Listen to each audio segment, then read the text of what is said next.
Welcome back to another episode of Do It Yourself with Burgess. Today we are going to change the brakes on a 2006 Mercury Montego. So we'll start with the front brakes and jump right in. We're going to need an 18 millimeter to take the lug nuts off.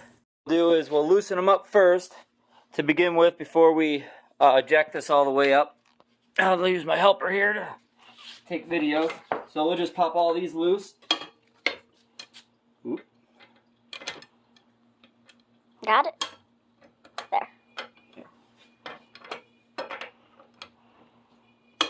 Yeah, it's a lot easier to break them loose before we get it jacked up.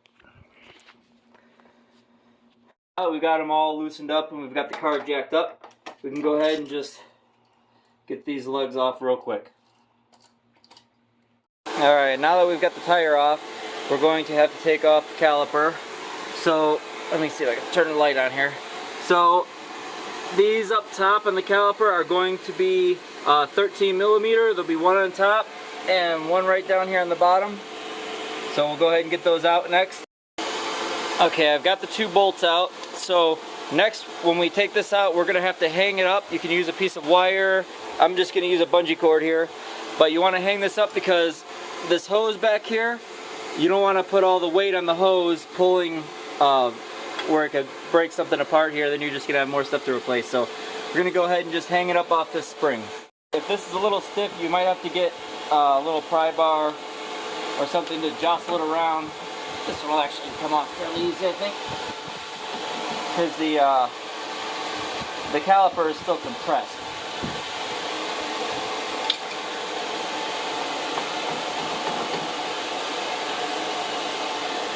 Alright, now we've got the caliper hung up. So the next thing we're going to do is pull these brake pads off. And you can see this one's not horrible, still needed to be changed, but this one's really bad over here.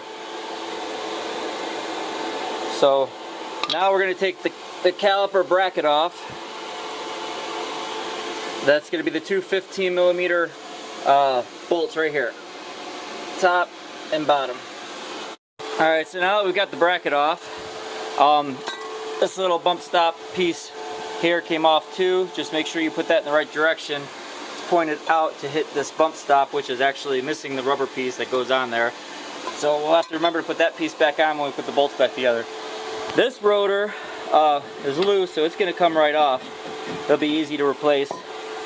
Some of them might come off difficult, but you can smack it with a hammer in between where the lugs are, and it should pop loose. Alright, so our new rotors, the front and the rears are going to be different. You'll notice the rears are much thinner. You see how thin those are compared to what was on the front? So our front rotors, one out the bag here. A little bit of a hurry today. My son-in-law needs his car back right away. So you'll see the thickness is way different on the front. So what we're going to do before we install this rotor, we're going to take some brake clean, any type will work, and we're going to spray it all around the brake to clean the film off that they put on at the factory to keep it from rusting and just to keep it in shape till it's put on. Alright, one thing I forgot to mention, here on the hub, I like to put a little anti-seize so that next time the rotor will come off easy. It did come off easy this time, but that doesn't mean that it will next time. So we'll just get that goobered up, and then we'll put some on the lugs as well. So that way, if you're stuck on the side of the road, you're trying to change a tire, these won't be froze on there. Okay, so next we're going to take these brackets out. They should pop right out with a screwdriver. I like to use a brake parts lubricant on these just to keep these little pieces loose and able to slide. We'll just slap a little bit right in between here, right where we're going to put those little guides.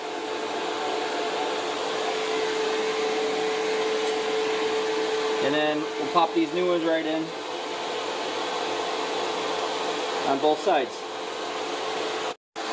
Okay, so I've gone ahead and tightened up the bracket for the caliper, and I put some of that brake grease in this guide here so the pads can slide in and out. You want to try not to get any on your rotors, but you do want to put a little in those guides. Your box should come with some type, let me see. Yeah, it does come with some. You don't have to go buy any.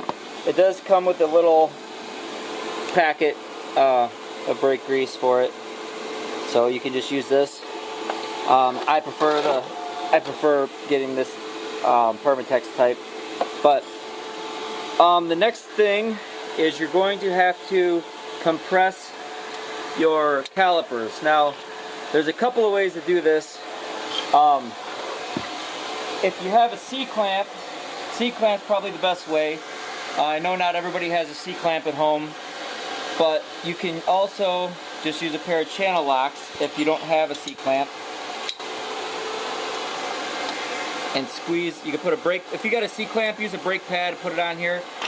Without one, you can just use like this. Squeeze it slow, you don't want to go too fast. Nice and easy. And recompress these. If you don't recompress it, you're not going to fit it over the new brake pads.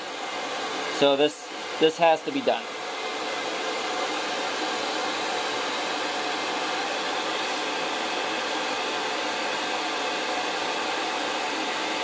While you're in here, you can check, make sure all the rubber and everything's still good inside your caliper before you put it on.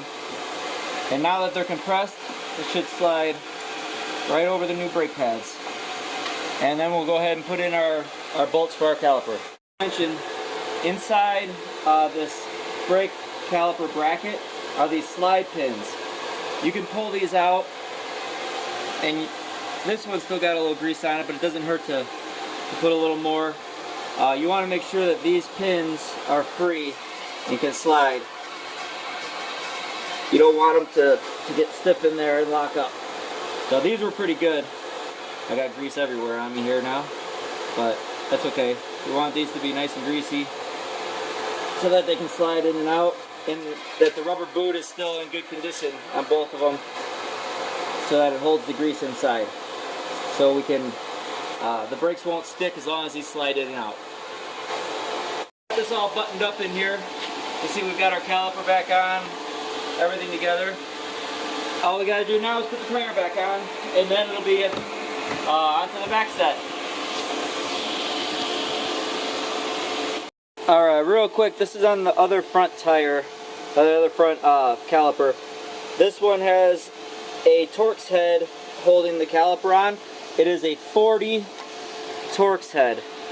So the other one was missing, that's why I didn't record it on the other side, but you will need to remove this 40 Torx to get the caliper off. So usually these are in with a semi-permanent blue thread lock. So it may be a little bit, I need two hands to get it out, but I just wanted to show that because it wasn't on the other side. It's a 40 Torx head. Now we're onto the back brakes. We're going to start off the same. We'll loosen all the lug nuts up and then we'll jack the car up. So the back caliper is going to be the same size as the front. To take the caliper off will be a 13 millimeter, and then to take the caliper bracket off, you'll have the same two bolts in the back. They'll be a 15 millimeter. So we'll go ahead and take both of these off and get the brake pads off. Now we've got our caliper. I've got it wedged up in here, so I didn't need to tie this one up. It could sit right up inside there. And then we've got our caliper bracket. So we're going to pop the old brake pads off, toss them to the junk, and we'll be able to use our screwdriver. Well, if you can't get them with your fingers, these came out fairly easy, but if you can't get them out, just use a screwdriver and pop these out. We'll grease this up, we'll put our new brackets in and our new brake pads, and reinstall it on our new rotor that we're going to slide in. So this back we've got this one all reinstalled, the bracket. Remember to grease your pins, and I greased the slides for the brake pads. Now this caliper is not the same. You don't push this one in. This one's going to have to spin in. Now I have the brake tool kit to spin this piston back in. If you don't have this, I believe you can rent it from your local parts store. You can use a pair of channel locks and spin it and push it in. It's difficult to do that, especially if it's rusted and old. The best thing you can do is just go and buy the part to push it in, the brake tool. That's the best way to do it. It'll just slide right in. Make sure it'll have all these different discs. You find the one that fits correctly. There's a little booklet to help you find the right one. You'll slide this under, put this into the holes. Find the holes first.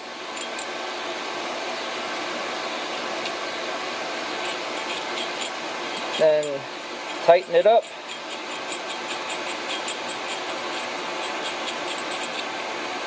And then you'll just twist this T-handle. It'll twist that piston, if you turn it the right way, it'll twist that piston in. Piston pushed in. Take the tool out.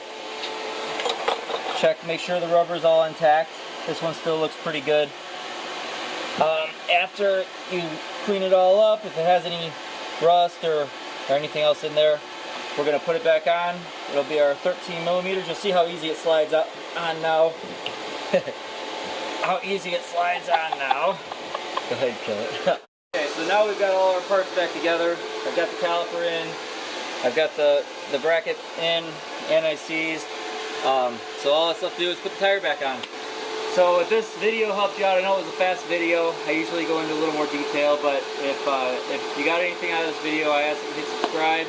It helps me out. It helps me get more videos to you so we can fix more things together. Thank you.